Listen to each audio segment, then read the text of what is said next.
तो आपकी पूजा पाठ से मतलब है, मौका लग गया तो 2-4 दिन में स्नान कर लिया, वरना स्नान करने की भी उन्हें कोई जरूरत नहीं थी।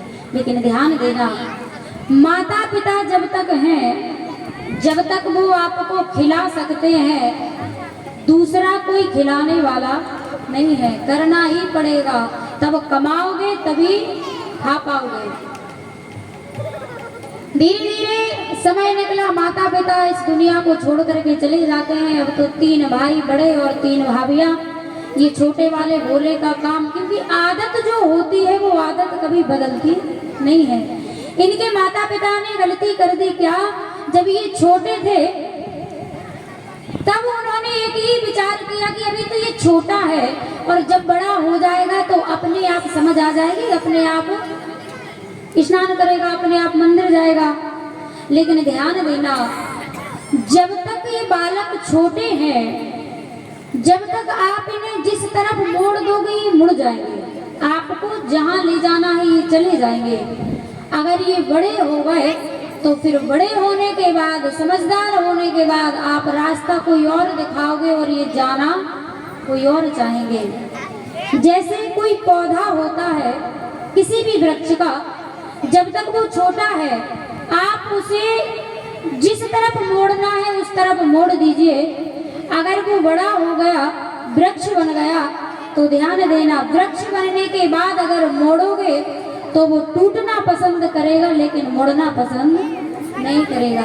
ठीक उसी प्रकार ये छोटे छोटे जो बालक हैं ना, बच्चे हैं, इनमें अभी से संस्कार डाल दो, अभी से कथा में बिठाओ, अभी से तालियां बजवाओ। आपको जिस रास्ते पर चलाना है अभी से रास्ता दिखा दो, ये आपकी बात मान जाएंगे। अगर आप चाहो कि ये समझदार हो जाए फिर बात मान ले तो ध्यान देना, अगर ये समझदार हो गए और फिर आप रास्ता दिखाओगे तो ये घर छोड़ना पसंद करेंगे लेकिन आपकी बात मानना पसंद नहीं करेंगे। इसलिए अगर संस्कार देना है तो छोटे से ही दीजिए, बड़े में फिर कोई काम के नहीं है। आज इनकी आदत थी, खाते थे और सोते थे।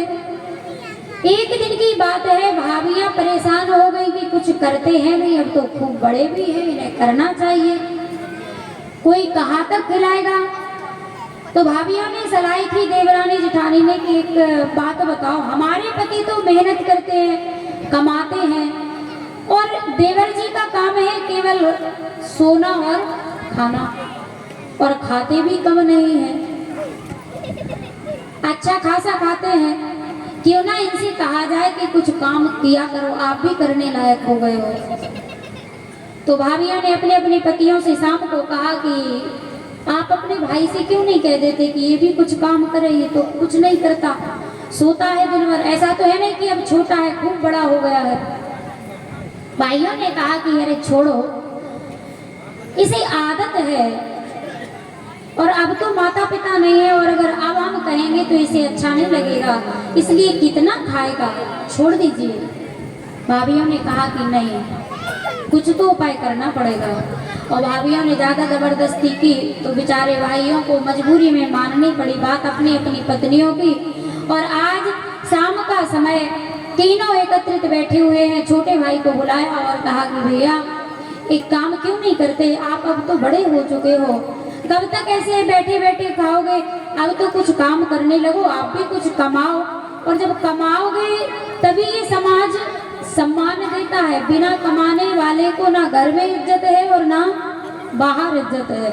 आजकल तो भैया पैसे की इज्जत है, आदमी की इज्जत तो है ही नहीं। तो भाभियों ने जब बार बार कहा तो भाइयों ने उससे भी कहा, छोटे भाई से, कि भाई करने लगो कुछ। उसने हाथ को जोड़ करके कहा कि भैया आप तो जानते हो मैंने छोटे से ही कोई काम नहीं किया, मैंने तो पढ़ाई भी नहीं की, पढ़ा लिखा भी नहीं हूँ कि बाहर जाकर के कुछ कमा सकूं, क्योंकि बिना पढ़े को भी कोई जल्दी जल्दी काम मिलता नहीं है। तो मैंने तो पढ़ाई भी नहीं की, मैं आखिर करने लायक भी कुछ नहीं हूँ, क्या कर सकता हूँ। भाभियाँ बोल पड़ी और भाभियों ने कहा आप बाहर जाकर के नहीं कमा सकते हो तो कम से कम हमारे खेत में जो अनाज लगा हुआ है उसको चिड़िया आकर के खाती हैं, कोई जंगली जानवर आकर के खा जाते हैं, तो उसमें तो पढ़ाई की जरूरत नहीं है, खेत पर जाना है, खेत में चक्कर लगाना है, तालियां बजा बजा करके पक्षियों को भगाना है, इतना तो कर सकते हो। तो उसने कहा कि हाँ ये तो मैं कर सकता हूँ। और आज बार बार कहने पर वो छोटा भाई घर से बाहर निकला और खेत पर पहुंचा। और ध्यान देना, भले ये स्नान नहीं करता था, भले ये कभी मंदिर नहीं गया, भले इसने कभी सत्संग नहीं सुना, भले इसने कभी कोई तीर्थ नहीं की, लेकिन इसके हृदय में कहीं कोई कपट नहीं था। आज जैसे ही खेत पर पहुंचा और चिड़ियों को देखा कि चिड़िया पूरा अनाज खाई जा रही हैं, सो एक बार तो ताली बजा करके भगाना चाहा, लेकिन फिर इसके भीतर से आवाज आई कि नहीं ये तो गलत है। क्यों? क्योंकि जैसे हम राम के हैं वैसे ही ये चिड़िया राम जी की हैं। हम और आप कितने ही भूखे को भोजन कराने वाले बने रहे, लेकिन इतना बड़ा हृदय इसका है, उतना बड़ा हमारा हृदय हो ही नहीं सकता। अब ये भगाता नहीं है चिड़ियों को, बुलाता है पड़ोसियों के खेत में जो चिड़ियां रहती हैं उनको बुलाता है और अपने खेत में बिठाता है और कहता है कि भंडारा यहीं चलेगा जब तक अन्न खत्म नहीं होगा। और आज बड़े प्रेम से, क्योंकि प्रेम की भाषा पक्षी भी जानते हैं, जानवर भी जानते हैं, प्रेम तो प्रेम होता है। आज ये भगाने की बजाय क्या कहता है कि राम जी की चिड़िया है राम जी के खेत, राम जी की चिड़िया है राम जी के खेत, आओ चिड़िया भरे भरे पेट, राम जी की चिड़िया है राम जी के खेत, आओ चिड़िया भरे भरे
चिंतन करके देखो, आज इसके मन में ये भाव आया कि नहीं ये तो पाप की बात है, कितना खाएंगे। अगर उसने हमें जीवन दिया है तो भोजन की व्यवस्था